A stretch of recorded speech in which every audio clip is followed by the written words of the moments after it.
और मेरा कितना खर्चा आया था इस पूरे प्रोसेस के अंदर। हेलो एवरीवन, मेरा नाम फ़ायज़ा है और मैं हैदराबाद सिंध पाकिस्तान से बिलोंग करती हूँ। मैं अभी जर्मनी में मास्टर्स कर रही हूँ communication and design for sustainability में। मैंने कभी सोचा नहीं था कि मैं जर्मनी से मास्टर्स करूँगी। हाँ, मेरा इरादा था कि मैं पाकिस्तान से बाहर कहीं मास्टर्स करूँगी, किसी यूरोपियन कंट्री से करूँगी, लेकिन वो जर्मनी होगा ये मैंने नहीं सोचा था। मैंने जर्मनी क्यों सेलेक्ट किया?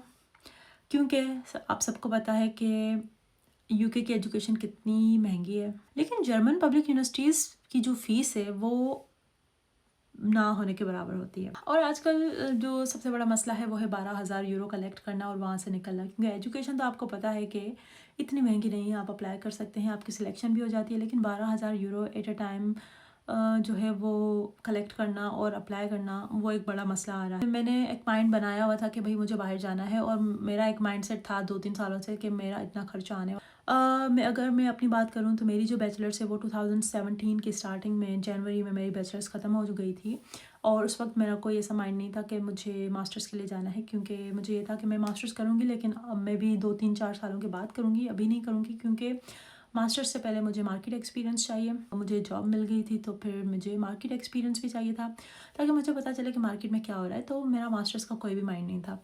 वो 1 साल जॉब चली, उसके बाद मैंने जो है वो मुझे यूनिवर्सिटी से ऑफ़र आई कि भाई मैं जो है वो इवनिंग कोर्सेज़ में आके टीच कर सकती हूँ। तो फिर मैं वहाँ गई, मैंने वहाँ पे अप्लाई किया और मुझे वो जॉब मिल गई। उसके बाद मैंने मॉर्निंग में अप्लाई किया और फिर मैं यूनिवर्सिटी में एज़ अ लेक्चरर मैंने ज्वाइन कर लिया था और वो जॉब तकरीबन मेरी 6-7 साल चली।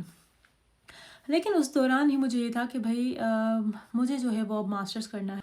तो 6 साल जब मैंने यहाँ पे जॉब की तो उस दौरान ही मैंने बाहर अप्लाई करना स्टार्ट कर लिया था कि मुझे अब मास्टर्स के लिए बाहर जाना है।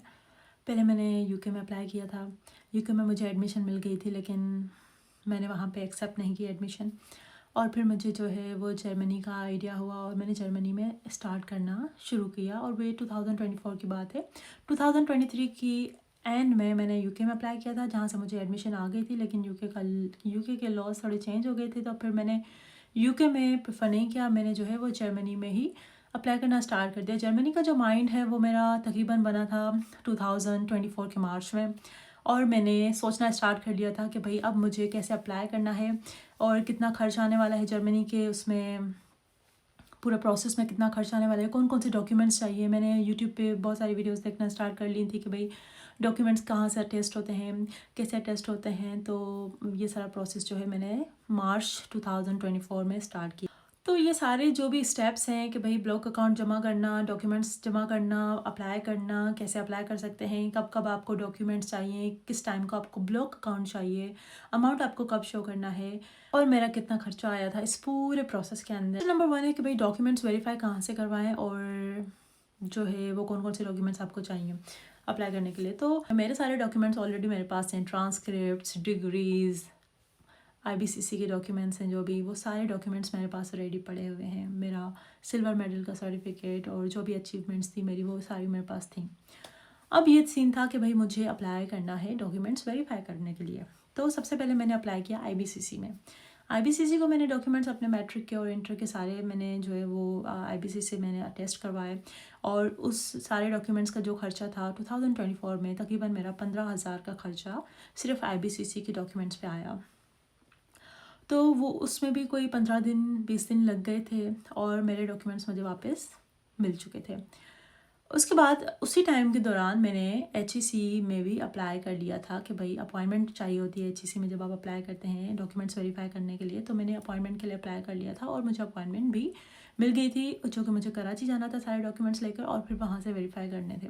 तब तक मेरे IBCC के डॉक्यूमेंट्स भी आ गए थे और मैं उस अपॉइंटमेंट, वो भी मार्च में ही अपॉइंटमेंट थी। HEC से डॉक्यूमेंट्स वेरीफाई करवाने में मुझे एक पूरा दिन लग गया था। सुबह को मैं गई थी और तकरीबन 12-1 बजे मेरी जो है उनके साथ अपॉइंटमेंट हो गई।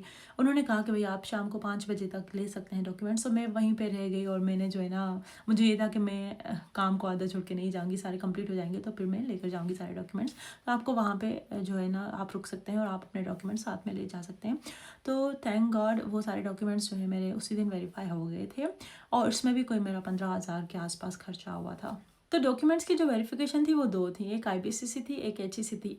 IBCC मैंने हैदराबाद से ही करवाई थी, लेकिन HEC के लिए मुझे कराची जाना पड़ा था, तो मैंने IBCC हैदराबाद से और HEC की जो डिग्री थी, यूनिवर्सिटी की डिग्री थी, वो मैंने कराची से करवाई थी वेरीफाई। आप HEC से ये जो मेन डॉक्यूमेंट्स हैं, आपकी ट्रांसक्रिप्ट्स हैं, आपके जो CGPA सर्टिफिकेट है, आपकी जो डिग्री है, वो आपने लाजमी HEC से करवाने हैं। और IBCC से आप अपनी मैट्रिक की जो है वो मैट्रिक सर्टिफिकेट है, इंटरमीडिएट सर्टिफिकेट है, और आपकी जो मार्कशीट्स हैं, ट्रांसक्रिप्ट्स हैं, वो आपने IBCC से करवानी है। नेक्स्ट जो डॉक्यूमेंट है वो आपको कौन सा चाहिए होगा जब आप कहीं भी अप्लाई करना चाहते हैं, UK, US या किसी और कंट्री में अप्लाई करना चाहते हैं, आपको लैंग्वेज सर्टिफिकेट लाजमी चाहिए होता है। हाँ, बहुत सारे लोग कहते हैं कि भाई इंग्लिश प्रोफिशेंसी के बेसिस पे भी एडमिशन्स हो जाते हैं, बिल्कुल हो जाते हैं, लेकिन आइल्स जो है वो आपको वीज़ा के प्रोसेस में काम आता है। अगर आपका इंग्लिश प्रोफिशेंसी के बेसिस पे एडमिशन हो भी गया है, लेकिन आइल्स आपको फिर भी लाजमी देना है, ताकि आपका प्रोसेस जो है आगे जाके कहीं पे भी जो है ना वो ना हो, मसला ना हो जाए और आपका इजीली प्रोसेस पूरा कंप्लीट हो जाए। तो जो मेरे पास आइल्स था वो मैंने 1 साल पहले दे दिया था, क्योंकि मुझे बाहर जाना था। तो 2023 में मैंने जो है वो आइल्स कंप्लीट कर लिया था। 2023 के मार्च में मेरा आइल्स हो चुका था। तो मैंने अप्लाई किया था 1 साल के बाद, तो मेरे पास आइल्स वैलिड। आइल्स में अप्लाई करने के लिए आपको एटलीस्ट 1 महीना पहले उसमें रजिस्टर करवाना होता है कि भाई आप कमिंग मंथ में वो आइल्स का एग्ज़ाम देने वाले हैं, और वो जो 1 महीना होता है वो इनफ होता है आपको, आप जो है वो प्रिपरेशन करने के लिए कि भाई आपने आइल्स में जो है मॉड्यूल को समझें, कैसे आती हैं, ट्रिक्स क्या होती हैं। तो वो सारी समझने के लिए I think 1 month is enough, अगर आपकी इंग्लिश इतनी अच्छी नहीं है। अगर अच्छी है तो फिर आई थिंक आप डायरेक्ट बगैर तैयारी के भी जाके दे सकते हैं। तो आइल्स का जो है वो आपका एटलीस्ट 6.5 से ऊपर होना चाहिए, तो अच्छी बात है। अब आपके पास सारे डॉक्यूमेंट्स वेरीफाइड हैं, IBCC के डॉक्यूमेंट्स वेरीफाई हो चुके हैं, हैक के डॉक्यूमेंट्स, HEC के डॉक्यूमेंट्स वेरीफाई हो चुके हैं, आपके पास आइल्स का डॉक्यूमेंट आ चुका है। अब आपको लिखना है मोटिवेशनल लेटर और आपको चाहिए रिकमेंडेशन लेटर्स। तो ये क्या होता है कि ये भी प्रोसेस का पार्ट है, लेकिन ये भी डॉक्यूमेंट्स के अंदर आते हैं, तो आपने वो डॉक्यूमेंट्स अपने पास कलेक्ट करके रखने हैं, क्योंकि प्रोसेस में कहीं ना कहीं आपको ये जो है डॉक्यूमेंट्स वो काम आएंगे। तो एटलीस्ट आपके पास ये भी रेडी होने चाहिए अप्लाई करने से पहले। मोटिवेशनल लेटर तो आप खुद लिखेंगे, यूनिवर्सिटी की रिक्वायरमेंट होती है, आप काइंडली उसको चेक कर लीजिएगा कि भाई कौन सी रिक्वायरमेंट्स हैं जिसके हिसाब से आप ये लेटर लिख रहे हैं। तो उनको जहन में रखते हुए काफ़ी यूनिवर्सिटीज़ भी लेती हैं कि भाई हमें मोटिवेशनल लेटर चाहिए आपका, और उसमें ये चीज़ें एक्सप्लेन की गई हों, तो आपने वो चीज़ें जहन में रखते हुए वो लेटर लिखना है।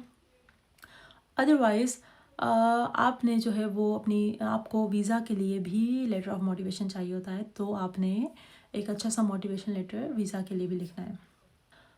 अब अप्रैल आ चुका है और मैंने जो है वो यूनिवर्सिटीज़ देखना स्टार्ट कर लिए हैं कि भाई मुझे कहाँ पे अप्लाई करना है, कौन सी ऐसी यूनिवर्सिटी है जो मेरे सब्जेक्ट से रिलेटेड है, बैचलर से रिलेटेड है, या फिर जिसमें मुझे मास्टर्स करना है। क्योंकि जर्मनी का एक रूल है कि भाई अगर आपने बैचलर में वो सब्जेक्ट नहीं पढ़ा तो वो आपको मास्टर्स में कभी भी सिलेक्ट नहीं करेंगे उस सब्जेक्ट के अंदर। तो आपने क्या करना है कि बैचलर्स का जो सब्जेक्ट है, जो आपने पढ़े हैं सब्जेक्ट्स, आपको कोशिश करनी है कि आपने मास्टर्स में भी वही सब्जेक्ट उठाना है जो आपने बैचलर्स में। एटलीस्ट अगर आपने 5-6 सब्जेक्ट्स पढ़े हैं तो उसमें से कोई एक सब्जेक्ट होना चाहिए आपका मास्टर्स का, जिसकी वजह से आपके चांसेस बढ़ जाते हैं यूनिवर्सिटी में एडमिशन। सारे डॉक्यूमेंट्स मेरे पास रेडी हैं, अब मुझे करना है अप्लाई यूनिवर्सिटीज़ के अंदर। तो सबसे पहले जो है प्रोसेस मैंने स्टार्ट किया यूनी असिस्ट के थ्रू, क्योंकि मैंने काफ़ी सारी वीडियोस देखी थी कि हम जर्मन यूनिवर्सिटीज़ में कैसे अप्लाई कर सकते हैं। तो मुझे जो है वो यूनी असिस्ट का पता चला कि भाई हम यूनी असिस्ट के थ्रू भी अप्लाई कर सकते हैं, और जो है वो फिर मैंने जो है ना यूनी असिस्ट पे ही अपना अकाउंट बनाया। यूनी असिस्ट में प्रोसेस स्टार्ट करने से पहले आपको पहले सब्जेक्ट फाइनल करने हैं कि आपने जो है वो कौन से सब्जेक्ट्स में अप्लाई करना है। अगर आपको एक दफ़ा सब्जेक्ट्स फाइनल हो गए तो अब आप यूनी असिस्ट में अप्लाई करना स्टार्ट करेंगे। आप बनाएंगे अपना अकाउंट बनाने के बाद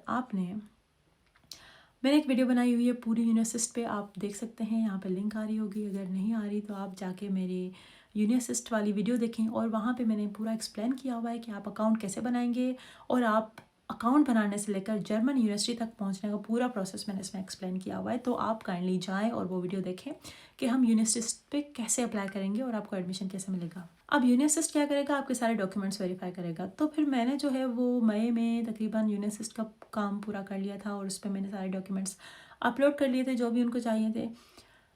उसमें मैंने अप्लाई कर लिया था। तो जो डॉक्यूमेंट्स हैं वो यूनी असिस्ट जो डॉक्यूमेंट वेरीफाई करने के लिए जो जितना टाइम लेती है वो तकरीबन 4 से 6 हफ्ते लेती है। अब मैंने मई की स्टार्टिंग में यूनी असिस्ट में अप्लाई किया है, और ये जो है यूनिअसिस्ट ने तकरीबन मुझे जून की मिड तक मुझे रिस्पॉन्स दिया और मुझे एक वीपीडी डॉक्यूमेंट दिया कि भाई हाँ आप एलिजिबल हैं इन सारे सब्जेक्ट्स में अप्लाई करने के लिए, जो कि मैंने यूनिअसिस्ट पे ही सिलेक्ट किए थे कि भाई इन यूनिवर्सिटीज़ में मुझे अप्लाई करना है। मेरा यूनिअसिस्ट के थ्रू अप्लाई हो गया है और मुझे यूनिअसिस्ट के थ्रू वीपीडी मिल गया है। मुझे लगा शायद मैंने एडमिशन में अप्लाई कर लिया, मैं चिल हो गई, मैं रिलैक्स हो गई, जो कि मेरी गलती थी। और जून का महीना गुजर गया, मैं वेट करती रही कि अब यूनिवर्सिटी जो है मुझे खुद ही अप्रोच करेगी, क्योंकि मैंने तो यूनिअसिस्ट पे डॉक्यूमेंट सेंड कर दिए हैं, यूनिअसिस्ट ने वेरीफाई भी कर लिए हैं और अब वो यूनिवर्सिटी के पास ही गए हैं सारे डॉक्यूमेंट्स, तो यूनिवर्सिटी खुद ही अप्रोच करेगी मुझे। इस वेटिंग टाइम के अंदर क्या हुआ था कि भाई जून का महीना मेरा गुजर गया और मुझे पता नहीं था कि मुझे खुद से अप्रोच करना है यूनिवर्सिटीज़ को, क्योंकि कुछ यूनिवर्सिटीज़ को आपने अप्रोच करना होता है, कुछ आपसे खुद कांटेक्ट करती हैं। फिर मैंने जाके जब यूनिवर्सिस्ट के जो है वो इनबॉक्स चेक किया, सारे डॉक्यूमेंट्स चेक किए, तो मुझे पता चला कि भाई इस यूनिवर्सिटी को मुझे खुद अप्रोच करना है, जो कि मैंने तकरीबन जून की एंड में उनको मैंने अप्रोच कर लिया। यूनिवर्सिस्ट के प्रोसेस में अप्लाई करने के लिए आपको फ़ीस पे करनी पड़ती है, जैसे वो मैंने एक पूरी वीडियो में बताया हुआ है कि भाई आप पहली यूनिवर्सिटी में जो है ना वो आप 75 यूरो पे करेंगे, फिर आप 30 यूरो पे करेंगे सेकंड के लिए, फिर थर्ड यूनिवर्सिटी के लिए 30 यूरो पे करेंगे। तो ये एक फ़ीस है जो कि आपको यूनिअसिस्ट को पे करनी है, लेकिन जो यूनिवर्सिटी की एडमिशन फ़ीस है वो अलग है। तो मेरी जो कन्फ्यूजन थी वो ये थी कि अच्छा मैंने यूनिअसिस्ट को फ़ीस पे कर लिया, दैट मीन्स वही मेरी एडमिशन फ़ीस थी और शायद वही यूनिवर्सिटी को जो है ना डॉक्यूमेंट्स वेरीफाई करने के लिए चाहिए होती है। तो खैर बाद में मैंने यूनिवर्सिटी को भी उनकी जो है एडमिशन फ़ीस पे कर ली थी। तो यूनिवर्सिटी की एडमिशन फ़ीस अलग आती है, यूनिअसिस्ट की जो फ़ीस है डॉक्यूमेंट्स जो है वेरीफाई करने की, वो जो फ़ीस है वो यूनिअसिस्ट अलग से चार्ज करता है। वीपीडी मैंने यूनिवर्सिटी को सेंड कर दिया, यूनिवर्सिटी ने मेरी एडमिशन फ़ाइनल कर ली कि भाई हाँ आपको एडमिशन मिल सकता है, आपने जो है ना वो ये फ़ीस पे करनी है और ब्ला ब्ला ब्ला सारे काम करने हैं एंड देन आपका एडमिशन हो जाएगा फ़ाइनल। तो फिर इस सारे प्रोसेस में जून की एंड हो गई थी और जुलाई की स्टार्टिंग हो गई थी, जब मुझे पता चला कि अब मुझे यूनिवर्सिटी में भी डायरेक्ट अप्रोच करना है। मैंने यूनिवर्सिटी को अप्रोच किया, उनको मैंने फ़ीस वगैरह दी, सब कुछ दिया। तो जुलाई की मिड ऑफ जुलाई मेरा ये सारा प्रोसेस हो गया था, क्योंकि मैं अगर उसको थोड़ा सा पहले अप्रोच करती तो शायद मेरा एडमिशन जुलाई की स्टार्टिंग में ही आ जाता, लेकिन ये जो थोड़ा सा मसला हो गया था कि भी मुझे पता नहीं चला कि मुझे खुद अप्रोच करना है यूनिवर्सिटी को, तो उसमें 1 महीना मेरा ज़ाया हो गया, 1 महीना या फिर 15-20 दिन मेरे ज़ाया हो गए। अब जुलाई की मिड में जो है मेरा यूनिवर्सिटी का पूरा प्रोसेस जो है वो मैंने कंप्लीट कर लिया था। अब मैं वेट कर रही थी कि यूनिवर्सिटी से मुझे जो है ना वो आए कि भाई आप वाकई जो है वो आपका एडमिशन हो गया है या नहीं, जो कि यूनिवर्सिटी ने भी 1 महीना लगा लिया अब मुझे रिप्लाई देने में। मैंने फ़ीस वगैरह पे कर ली। अब अगस्त की कोई डेट थी जो कि सितंबर में सेमेस्टर स्टार्ट होने वाला है और मैं ऑलरेडी बहुत लेट थी, तो मुझे तो ये लग रहा था कि शायद मेरा एडमिशन नहीं होगा, क्योंकि यूनिवर्सिटी ने बहुत टाइम लगा लिया है मुझे रिप्लाई करने में, जबकि मैंने प्रोसेस अप्रैल में स्टार्ट किया था, लेकिन कुछ चीज़ों की वजह से जो है ना वो प्रोसेस डिले होता गया और देन फाइनली अगस्त की जो कोई थी 15 तारीख होगी या क्या, कि मुझे जो है वो रिस्पॉन्स आया था यूनिवर्सिटी से कि भाई आप जो है वो मास्टर्स कर सकती हैं जर्मनी के अंदर। इस पूरे प्रोसेस में जो जो डॉक्यूमेंट्स मैंने सबमिट करवाए थे, सबसे पहले तो आपने जो है अपने डॉक्यूमेंट्स, आपके जो एजुकेशनल डॉक्यूमेंट्स हैं IBCC वाले, आपकी यूनिवर्सिटी के, अगर आपने बैचलर्स किया है, अगर आपने बैचलर्स नहीं किया तो आपने सिर्फ इंटर और मैट्रिक के ही डॉक्यूमेंट सबमिट करवाने हैं। आपने अपना मोटिवेशनल लेटर जो है वो फाइनल करके रखना है, वो सबमिट करना है। आपने अपनी CV सबमिट करनी है, यूरोपास पे जाके अपनी CV बनानी है। अकाउंट बनाने के बाद आपने अपनी सारी इन्फॉर्मेशन वहाँ पे ऐड करनी है और आपकी CV वहाँ पे बन जाएगी। अब इस टाइम में आपने जो है वो बैचलर्स कंप्लीट कर ली है, लेकिन आपको 3 साल हो गए हैं, अब आप मास्टर्स के लिए अप्लाई कर रहे हैं, तो आपने वो 3 साल जस्टिफाई करने हैं कि भाई आपने उन 3 सालों में क्या किया। आपने कोई काम किया, आपने टाइम ज़ाया किया, आपने कुछ भी नहीं किया, या फिर आप कहीं पे लगे हुए थे, जो कि आपने जो जॉब की है वो आपकी मास्टर्स और बैचलर्स को कनेक्ट कर रही है, कहीं ना कहीं आपका एक्सपीरियंस कनेक्ट कर रहा है। तो ये जो चीज़ें बहुत मैटर करती है, तो आपने काइंडली वो एक्सपीरियंस लेटर अपनी जॉब से लेने हैं और आपने वो भी सबमिट करने हैं अपनी मास्टर्स में अप्लाई करते वक्त।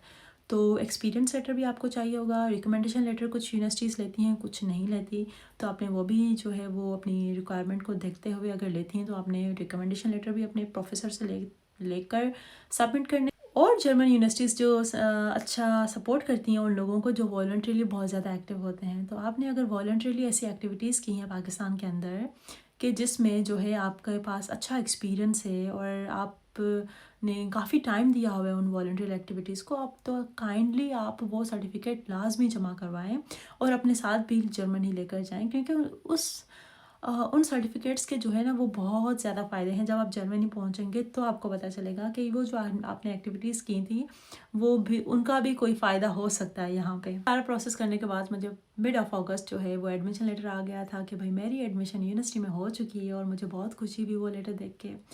और अब जो है वो एक और बड़ा टास्क सामने आ गया कि भाई अब मुझे वीज़ा अपॉइंटमेंट के लिए अप्लाई करना है, जो कि बहुत ज़्यादा मुश्किल था उस वक्त।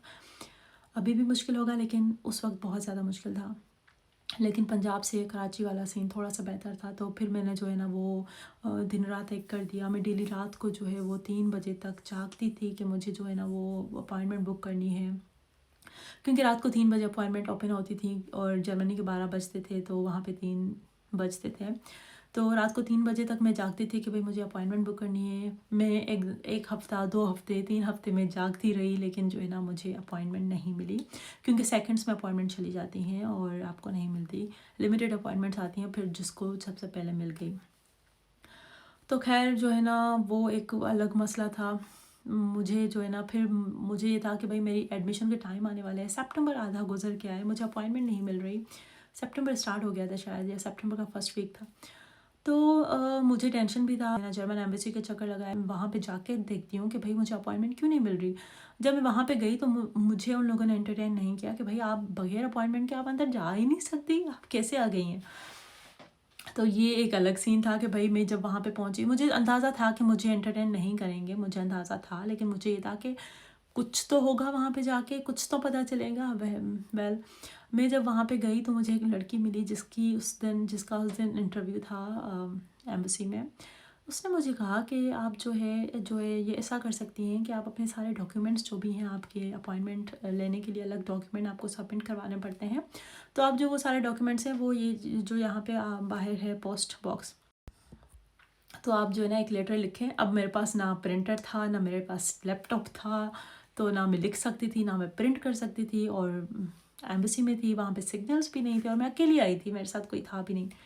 वेल फिर मैंने क्या किया, मैंने एक पेपर उठाया, मेरे पास ब्लैंक पेपर्स थे, पेन उठाया, और मैंने खुद ही वहीं पे जो है ना लिखना स्टार्ट कर दिया कि भाई मुझे अपॉइंटमेंट की ज़रूरत है, और जो है ना मुझे अपॉइंटमेंट नहीं मिली अभी तक, और मेरा सेमेस्टर स्टार्ट होने वाला है, मुझे जो है ना वो अपॉइंटमेंट मिले ताकि मैं अपने जो है ना टाइम से वहाँ पर पहुँचूँ और मैं अपनी मास्टर्स को स्टार्ट कर सकूँ।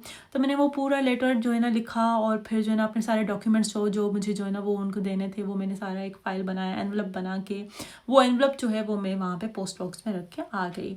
डॉक्यूमेंट्स तो देख के आ गए, लेकिन अब मुझे कन्फ्यूजन थी कि पता नहीं क्या होगा, मुझे रिप्लाई करेंगे नहीं करेंगे, एंटरटेन करेंगे नहीं करेंगे। मैंने डॉक्यूमेंट्स तो भेज दिए, पता नहीं ये सही भी था या नहीं भी था। तो बहरहाल 1 हफ़्ते या 10 दिन के बाद मुझे जो ईमेल रिसीव हुई कि भाई आपकी अपॉइंटमेंट जो है वो इस तारीख को है। तो मुझे इतनी खुशी हुई उस बात की कि भाई चलो, ये काश ये मैंने पहले कर लिया होता, तब मुझे शायद ये 20-25 दिन वेट ना करना पड़ता। और जो एजेंट्स थे वो आपको अपॉइंटमेंट के लिए कहते हैं कि भाई हमें 2 लाख दे दो, 2.5 लाख दे दो, 1.5 लाख दे दो। ऐसे काफ़ी एजेंट्स जो हैं वो मेरे भी मिले थे, काफ़ी एजेंट्स के भाई आप अपॉइंटमेंट बुक करवाएं हमसे और हम आपको 50,000 में कर देंगे, हम आपको 1 लाख में कर देंगे। और इतनी कदर कि मैं 1 लाख भरने के लिए भी तैयार हो गई थी, ऐसी हालत थी मेरी। लेकिन शुक्र है अल्लाह का कि वो मेरा 1 लाख बच गया, और मैंने इस तरीके से जो है अपॉइंटमेंट ले ली। मुझे अपॉइंटमेंट मिल गई। अब मेरा जो है इंटरव्यू है, और मेरा ब्लॉक अकाउंट रेडी नहीं है। मैंने बैंक से बात कर ली थी, ठीक है, मेरे पास अब 1 हफ़्ता था। मैंने बैंक से बात कर ली थी। बैंक जो है वो, मैं नाम नहीं लूँगी, जिसने मेरा काम ख़राब किया। तो उस बैंक ने जो है ना, मैंने उनसे सारा बात कर लिया, भाई मंडे को मैं गई हूँ। उसने कहा हाँ हो जाएगा, आप आ जाना, ठीक है।